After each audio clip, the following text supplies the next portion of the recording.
Hi hello good morning. ఇంక ఈరోజు వచ్చేసి అయితే పీతాంబరం పౌడర్ని అయితే తయారు చేస్తున్నాను. ఇంకా ఈ రెమెడీ వచ్చేసి అయితే నేను ఇన్స్టాగ్రామ్లో చూసానండి.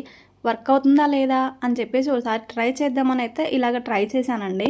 ఇంక ఇది వర్కౌట్ అయ్యిందనుకోండి, మనం బయట షాప్లో కొనాల్సిన అవసరం ఉండదు కదా, మన ఇంట్లోనే తయారు చేసుకోవచ్చు. అందుకని చెప్పేసి ట్రై చేశాను. ఫస్ట్ అయితే ఎర్ర ఇటుకల పౌడర్ని తీసుకున్నాను. ఆ తర్వాత 1 teaspoon salt, 1 teaspoon baking soda, 1 teaspoon Surf, ఫైనల్గా ఇంకా 1 టీ స్పూన్ టర్మరిక్ పౌడర్. ఇంక ఇవన్నీ బాగా మిక్స్ అయ్యేలాగా మిక్స్ ఏదైనా ఒక ఎయిర్ టైట్ డబ్బాలో పెట్టేసుకొని మూత పెట్టేసేయడమే.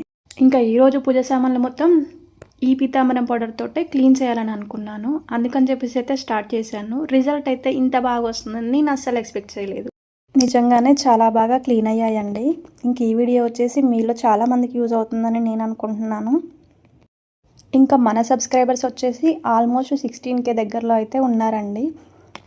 మీరు సపోర్ట్ చేసి సబ్స్క్రైబ్ చేసుకుంటే ఆ 16K కూడా కంప్లీట్ చేస్తాము. సబ్స్క్రైబ్ చేసుకోండి ఫ్రెండ్స్. బాయ్.